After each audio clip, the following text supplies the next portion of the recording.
Marwadi university మంచి భవిష్యత్తు కోసం తెలుగు విద్యార్థులు ఇష్టపడే యూనివర్సిటీ. కాల్ 9059052378 9059052379.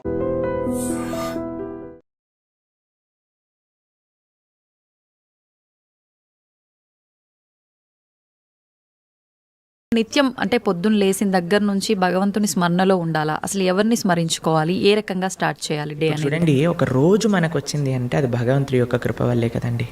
అవును. ఈ రోజు మనకి ఈ జన్మ వచ్చింది అని అంటే స్వామిని స్మరించాలి. హరి హరి హరి హరి అని అంటాం మనం. హరి అష్టకము అని అంటాం అనమాట. హరినామ స్మరణతో ప్రారంభం చేయాలి రోజు అని చెప్తారు. భగవంతుడికి, మన ఆచార్యులకి, గురువులకి అందరికీ ఒకసారి నమస్కారం చేసుకోవాలి. పృథ్వీని నమస్కరించాలి. ఎందుకంటే ఆవిడ మన జనని. కానీ ఆవిడ మనల్ని భరిస్తుంది కదండి. మనం ప్రతిరోజు అడుగు పెడుతూ ఉంటాం పృథ్వీ పైన, వివిధ రకములైన కృత్యములు చేస్తూ ఉంటాం అనమాట. కాబట్టి ఫస్ట్ లేవంగానే, ఎంతమందికి అలవాటు ఉందో లేదో తెలియదు కానీ ఫస్ట్ లేవంగానే భూమాతను స్మృశించాలి. శ్లోకములు ఉన్నాయండి, శ్లోకములు నేర్చుకోగలిగితే నేర్చుకోండి. కానీ ఆ భావన, అమ్మా నీ పైన అడుగు పెడుతున్నాను కదా, మమ్మల్ని క్షమించు, మమ్మల్ని రక్షించు అనే ఒక భావనతో మనము నేలని స్పృశించి నమస్కరించుకోగలిగితే అది చాలా అద్భుతమైన విషయం అనమాట. దాని తర్వాత మనం భగవంతుని స్మరించి పృథ్వీని స్పృశించి నమస్కరించుకొని మన గురువులకి, ఆచార్యులకి నమస్కారం చేసుకొని, మీకు ఒక విషయం చెప్తాను. అన్నిటికంటే ముందు 2 అక్షరాలతో ప్రారంభమయ్యేది రోజు పూర్వకాలంలో, హరి అని. ఇప్పుడు కూడా 2 అక్షరాలతో ప్రారంభం అవుతుంది, కాఫీ అని. కరెక్ట్. కాఫీ అనకుండా పక్కన పెట్టి హరి అనటంలో నిద్ర లేవాలి. ఓకే.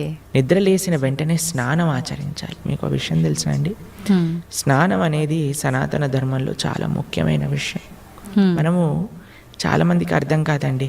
స్నానం లేకుండానే రోజును ప్రారంభం చేసేయటము, వంటింట్లోకి వెళ్ళిపోవటము, తర్వాత టిఫిన్ చేసేయటము, ఇలాంటివన్నీ చేస్తూ ఉంటారు. చాలా పెద్ద తప్పది. మనం ప్రొద్దున లేవంగానే భగవంతుని స్మరించుకొని ముందు చేయవలసింది స్నానము. స్నానంలో కూడా గంగే చ యమునే చైవ గోదావరి సరస్వతి నర్మదే సింధు కావేరి జలేస్మిన్ సన్నిధిం కురు. అన్ని నదులను కూడా, గంగా జలమును, యమునా జలమును మనం స్మరించుకొని స్నానం ఆచరించాలి. మీకు ఇంకొక విషయం చెప్తాను, చాలామందికి తెలియని విషయం. మన ధర్మం మనకి చెప్తుంది, స్నానం ఆచరించేటప్పుడు వస్త్రం లేకుండా స్నానం ఆచరించకూడదు. మనము ఒక బట్ట కట్టుకొని స్నానం చేయాలి. అది ఆ నీటికి, ఆ దేవతకి మనం ఇచ్చే గౌరవం అన్నమాట. ఓకే. కాబట్టి స్నానం ఆచరించేటప్పుడు అపవిత్ర పవిత్రోవ సర్వావస్థాన్ గతోపివ యత్స్మరేత్ పుండరీకాక్షం సబాహ్యాభ్యంతర శుచి. పుండరీకాక్ష పుండరీకాక్ష పుండరీకాక్షాయ నమః. శ్రీ విష్ణు శ్రీ విష్ణు శ్రీ విష్ణు భగవన్నామ. ప్రొద్దున లేచినప్పటి నుంచి భగవన్న, స్నానం ఆచరించేటప్పుడు భగవన్న, భగవంతుడి ముందుకెళ్ళి భగవన్న, రోజంతా భగవన్న.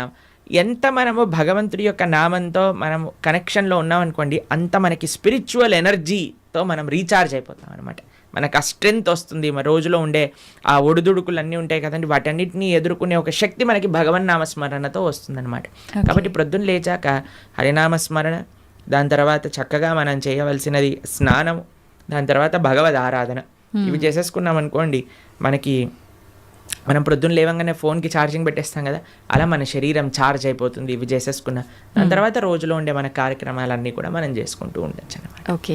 అయితే ప్రభుజీ, మనం ఆచరించే స్నానం ఎంతో ఇంపార్టెంట్ అని చెప్పి మీరు చెప్పారు. అది ఆచరించడం ఒక ఎత్తు అయితే సమయం కూడా ఇంపార్టెంట్ అని చెప్పి అంటుంటారు కదా ప్రభుజీ, ఏ టైంలో స్నానం ఆచరించాలి అని చెప్పి, అది ఎలా చూసుకోవాలి? మనము, మన శాస్త్రాలు చెప్తున్నాయి బ్రహ్మ ముహూర్తంలో నిద్ర లేవాలి అని. అంటే సూర్యుడు వచ్చే ముందు. ఓకే. ఇప్పుడు మీకు ఒక విషయం చెప్తాను. మీ ఇంటికి ఒక గెస్ట్ వస్తున్నారు అనుకోండి. సరే, ఈరోజు మీకు పండగ రోజు మీరు ఏం చేస్తారు? అరే ఈరోజు పండగ, త్వరగా లేవాలి, త్వరగా లేసుకొని కార్యక్రమాలన్నీ చేసుకొని, నైవేద్యాలన్నీ తయారు చేసుకొని మనం త్వరగా ఈ పండుగని ముగించుకోవాలి, అమ్మవారి పూజ చేసుకోవాలని మీరు అనుకుంటారు. అవునా కాదా చెప్పండి? లేదా ఒక గెస్ట్ వస్తున్నారు అనుకోండి. సపోజ్ మీ గురువు గారు రేపు మీ ఇంటికి వస్తున్నారు అన్నారు అనుకోండి. మీ గురువు గారు ఇంటికి వచ్చాక బయట నాక్ చేశాక మీరు లేచి స్నానం చేసి రెడీ అవుతారా? లేదా ఆయన వచ్చే ముందే అన్ని సదుపాయాలన్నీ కూడా సక్రమంగా చేసుకొని పెట్టుకుంటారా చెప్పండి? వచ్చే ముందే చేస్తాం, అంతే కదండి. ఎవరైనా గెస్ట్ వచ్చినా, మన ఇంటి గురువులు వచ్చినా, ఎవరో ఒకళ్ళు అలా చేసుకుంటాం కదా. సూర్య భగవానుడు ప్రత్యక్షంగా మనకి భగవంతుడి యొక్క స్వరూపం మనకి దర్శనమిస్తున్నారు.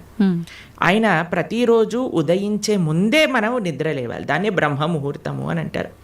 సూర్యోదయం కంటే ముందు మనం నిద్రలేచి మన యొక్క స్నానాది కార్యములన్నీ పూర్తి చేసుకొని మనం రెడీగా ఉండాలి సూర్యుడిని స్వాగతించడానికి.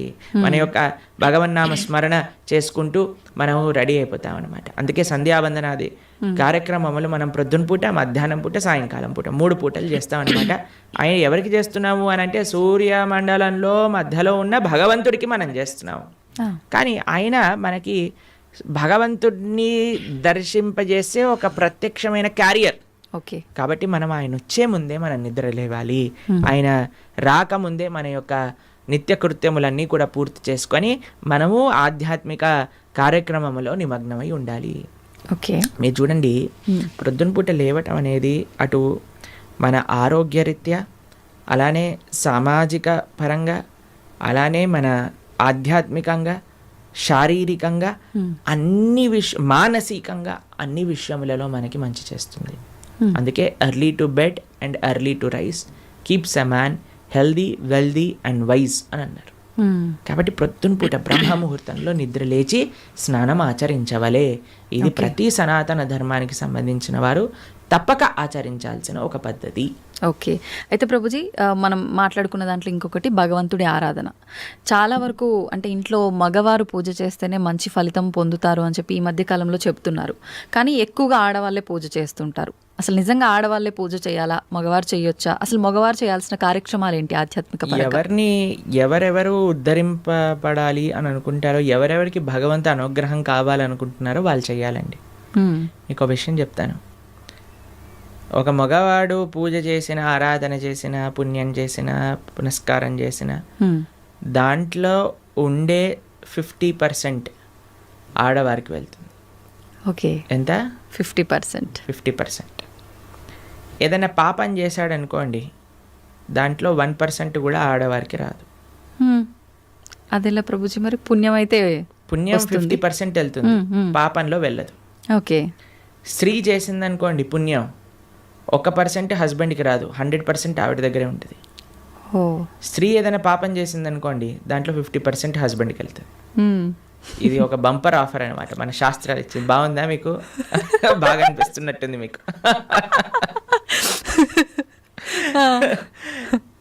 శ్రీ ప్రభుపాదుల వారు ఒక దగ్గర ప్రస్తావన చేస్తారు, everybody has to fly their own plane అంటారు. మనకి అంబరీష మహారాజు గారి వృత్తాంతంలో వస్తుంది.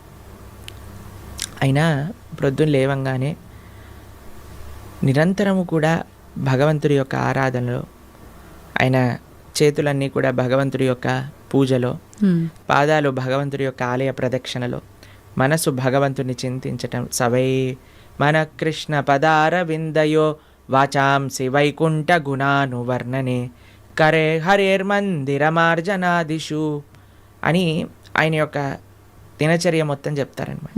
ఇక్కడ వారి భార్య ఆరాధనకి నీళ్లు తెచ్చి తేవడానికి హెల్ప్ చేసినా సరే ఆయన అనేవారట, నా పూజ నేను చేసుకుంటాను, మళ్ళీ నీ పూజ నువ్వు చేసుకో. ఆయన అన్ని సదుపాయాలు సమకూర్చుకొని, ఎందుకంటే చూడండి భగవంతుడితో మనకుండే రిలేషన్షిప్ ఎక్స్ట్రీమ్లీ పర్సనల్ అండి. స్వామి మన తండ్రి, స్వామి మన తల్లి. ఇప్పుడు చూడండి మీకు ఒక విషయం చెప్తాను. మన ఇంట్లో ఎవరిదైనా పుట్టినరోజు ఉందనుకోండి, మనం ఏం చేస్తాం? ఒకసారి మాకు ఈ సంఘటన ఎదురైందనమాట. నేను మా తమ్ముడు కలిసి మా అమ్మగారికి గిఫ్ట్ ఇవ్వాలి అంటే, మా తమ్ముడు అన్నారు, నువ్వు నీ గిఫ్ట్ ఇవ్వు, నేను నా గిఫ్ట్ ఇస్తాను. ఎందుకంటే అమ్మకి నీ గిఫ్ట్ వేరే, నా గిఫ్ట్ వేరే. ఎందుకంటే మన ఇద్దరికి అమ్మ కదా. కాబట్టి అమ్మతో నాకుండే రిలేషన్షిప్ ఒకటి, మా తమ్ముడికి ఉండే రిలేషన్షిప్ ఒకటి, అంతేనా? అయితే మేమిద్దరం అనుకున్నాం, సరే నేను నాకు తోచింది, నాకు ఇష్టం ఉన్నట్టుగా నేను చాలా బాగా పెయింటింగ్ చేసేవాడిని అనమాట, డ్రాయింగ్ చేసేవాళ్ళం అనమాట. అయితే నేను ఇచ్చేస్తాను, నేను ఏదో ఒకటి స్కెచ్ చేసిస్తాను అంటే, మా తమ్ముడు అన్నాడు, నేను ఏదో ఒకటి తయారు చేస్తాను, ఏదో ఒక బొమ్మ లాంటిది ఏదో ఒకటి తయారు చేస్తాను, ఇస్తాము అని ఇద్దరం వేరు వేరు చేసి ఇచ్చామన్నమాట. అంటే ఎందుకు అని అంటే, మనకి మన ప్రేమను వ్యక్తపరచుకునే మార్గం ఒకటి, ఒక ఇంట్రెస్ట్, ఒక టాలెంట్, ఒక way of expressing hour love ఉంటుంది, అంతే కదా. అలానే భగవంతుడితో కూడా ఒక భర్త తన కర్తవ్యం, అరే నేను భగవంతుడి యొక్క మార్గంలో, నాకు భగవంతుడు అవసరము, అందరికీ భగవంతుడు అవసరమే కదండి. ఆయన అందరికీ తండ్రి, తల్లి, పిత, పరమాత్మ అందరికీ ఆయనే. కాబట్టి మనం ఎలా ఆలోచించాలి అని అంటే, ఒక హస్బెండ్ తన ఆరాధన తాను చేసుకోవాలి, ఒక వైఫ్ తన ఆరాధనలోకి సంబంధించిన విషయములని సమకూరుస్తుంది, వంట చేసిస్తుంది, పూలమాలలు కట్టిస్తుంది.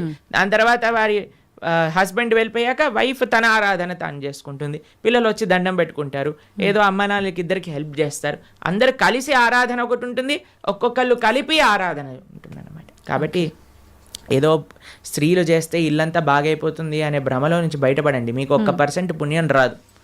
కాబట్టి జాగ్రత్తగా మీ పూజ మీరు చేసుకోండి, మీరు బాగుపడాలి అని అనుకుంటే. కాబట్టి పురుషులు తప్పకుండా ఆరాధన చేయాలి. పురుషులు ఆరాధన చేస్తున్నారు కదండి, స్త్రీలు వదిలేయకూడదు. పురుషుడి ఆరాధన పురుషుడికి, స్త్రీ ఆరాధన స్త్రీ, పిల్లల ఆరాధన పిల్లలకి, అందరికి. ఇప్పుడు చూడండి, ఇంటి పెద్ద తింటే మిగతా వాళ్ళందరికీ కడుపు నిండిపోతుందా? లేదు, ఎవరికి వాళ్ళు తినాల్సిందే. అంతే కదండి. మీరు అంటారు కదా, అయ్యా మీరు తినండి, అయ్యా మేము పర్వాలేదు, మీరు తింటే మాకు తిన్నట్టే అని అంటారా? లేదా మీ హస్బెండ్ వచ్చి అమ్మ నువ్వు తినేసి నాకేం పర్వాలేదు, నువ్వు తింటే నేను తిన్నట్టే అంటారా? కాదు కదా. ఎవరెవరికి శక్తి కావాలంటే వారు వారు భోజనం చేయాలి. అలానే మనం కూడా మనకి శక్తి కావాలి, మనకి భగవంతుడి యొక్క కృప కావాలి అంటే మనం భోజనం చేస్తే ఎలా అయితే మనకి శక్తి వస్తుందో మనము ఆరాధన చేసుకుంటే అలా మనకి భగవంతుడి యొక్క కృప అనేది లభిస్తుంది. ఓకే ప్రభుజీ, చాలామంది ఏదైనా మంచి జరిగినా చెడు జరిగినా నా అదృష్టం బాగాలేదు, నా రాత ఇంతవరకే ఉంది, భగవంతుడు ఇలా రాశాడు అని చెప్పి అంటూ ఉంటారు. నిజంగా అంటే మన చేతిలో ఏముండదా, మనం చేసే పనులను బట్టి మన లైఫ్ని డిసైడ్ చేసుకోవడం? భగవంతుడు పుట్టినప్పుడే అవన్నీ డిసైడ్ చేసి ఇలా అని చెప్పి చూస్తాడా? మనకి ఒక సర్కమ్స్టెన్స్ ఇస్తాడండి భగవంతుడు. చాయిస్ ఎప్పుడు మన చేతుల్లోనే ఉంటుంది, మనం ఏం చేయాలి అని. ఫర్ ఎగ్జాంపుల్ మీకు ఒక విషయం చెప్తాను. ఒకరికి ఇల్లు రాసుంది, ఒకళ్ళ ఇల్లు మీకు మీ జీవితంలో కలుగుతుంది అని రాసి ఉంటుందండి. కానీ ఆ ఇంట్లో ఏం చేస్తారనేది మీ చేతుల్లో ఉంది. ఓకే, ఇల్లు వస్తుందనే వరకు మాత్రమే మన చేతుల్లో ఉంది. ఇంట్లో ఏం చేస్తాం, మనం ఒక చక్కటి పూజ చేసుకుంటామా, పునస్కారం చేసుకుంటామా, లేదా 10 మందిని పిలిచి మందు పోసి డాన్స్లు వేస్తామా అనేది మన చేతుల్లో ఉంది. మీరు కానీ మంచి ఆరాధన చేసుకున్నారనుకోండి, ఆ పుణ్యాన్ని బట్టి మీకు నెక్స్ట్ ఏమవుతుందో రాసింది. లేదు మనం తప్పు చేసామనుకోండి, ఆ తప్పు బట్టి నెక్స్ట్ కర్మ ఏర్పడుతుంది అనమాట. What is return is what you will get. మనకేం వస్తుంది అని, దాంతో మనం ఏం చేస్తాము అనేది రాసలేదు, అది మనకు వదిలేశాడు భగవంతుడు. మన విచక్షణతో మంచి మనస్సుతో మనం దాన్ని ఆచరణ చేయాలి. అంటే మన చేతిలో ఉన్నట్టే 100% మన చేతుల్లో ఉంది. ఇప్పుడు అంటుంటారు కదా, పరిస్థితులను బట్టి ఇంట్లో వాతావరణాన్ని బట్టే పిల్లల బుద్ధులు కూడా అని చెప్పి. ఇప్పుడు ఇది కూడా అలాగే భగవంతుడు మనకు ఒక ప్లాట్ఫామ్ ఇచ్చి వదిలేశారు, ఎలా అనేది మన చేతుల్లోనే ఉంది. ఇప్పుడు మీకు ఒక ఫోన్ ఇచ్చారనుకోండి, ఫోన్ ఇచ్చారు, ఫోన్తో మీరు ఏం చేయొచ్చు అనేది మీ చేతుల్లో ఉంది. ఒకళ్ళు ప్రవచనమైనా అయినచ్చు, లేదా పిచ్చి పిచ్చి సీరియళ్ళు సినిమాలైనా చూడొచ్చు. ఫోన్ రావటం మన చేతుల్లో ఉంది, దాంతో ఏం చెయ్యాలి మీ చేతుల్లో. ఇప్పుడు మీరేం చేస్తారు, పిల్లల్ని స్కూల్లో వేస్తారు, మంచి స్కూల్ చూస్తారు, అరే ఈ పిల్లలు మంచి చదువుకోవాలి, మంచి స్కూల్లో చదువుకుంటే వాళ్ళు మంచి మార్గంలోకి వెళ్తారు, కష్టమైనా ఏదైనా సరే కష్టపడైనా సరే వాళ్ళని మంచి స్కూల్లో జాయిన్ చేస్తారు. మంచి స్కూల్లో జాయిన్ చేశాక వాడు చదువుతాడా లేదా అనేది ఎవరిపైన నిర్ధారణ పడి ఉంటుందండి? వాళ్ళపైన. ఒక స్కూల్లో ఒక టీచర్ 10 మందికి ఒకటే రాగంగా చదువు చెప్తుంది, కానీ ఒక్కొక్కరు ఒక్కొక్క విధానంగా చూసుకుంటారు. ఎందుకు? వాళ్ళ శ్రద్ధ బట్టి. ఓకే, అలానే మన జీవితంలో కూడా ఏమీ నీ దగ్గరకు వస్తుంది అనేది రాసి ఉంటుంది, దాన్ని ఎలా యూజ్ చేస్తావు అనేది నీ చేతుల్లో ఉంది. ఓకే ప్రభుజీ, అంటే దీని ఆధారంగా తీసుకుంటే అంతా మంచిగా ఎక్కువ డివోషనల్ సైడ్ ఉండి అన్ని మంచి పనులు చేసి న్యాయంగా ఉన్న వాళ్ళు కూడా చాలామంది ఇబ్బందులు పడుతున్న వాళ్ళని కూడా చూస్తున్నాం కదా, మరి భగవంతుడు అలాంటి వాళ్ళకి ఎందుకు సపోర్ట్ చేయడంటారు? మీకు ఒక విషయం చెప్తాను, చాలా జాగ్రత్తగా ఆలోచించవలసిన విషయం. నిజంగా ధార్మికంగా, నిజంగా ఆధ్యాత్మికంగా ఉంటే వాడెప్పుడు నాకు ఇబ్బంది వచ్చిందని అన్నాడు. మీకు ఒక విషయం చెప్తాను. మా అమ్మమ్మ ఆవిడ పెద్దజీయర్ స్వామి వారి యొక్క శిష్యులు అనమాట. అయితే చాలా వృద్ధురాలు, 85 years దాటిపోయి ఉంటుంది. నడిచేటప్పుడు ఇలా వంగిపోయి నడుస్తారనమాట, మొత్తం ఇలా కిందికే చూస్తారు ఆల్మోస్ట్గా. చాలా ఆరోగ్యం అస్సలు బాగుండదన్నమాట. అయితే మాకు ఒకసారి ఫోన్ చేశారు. ఫోన్ చేశాక ఆవిడ రోజు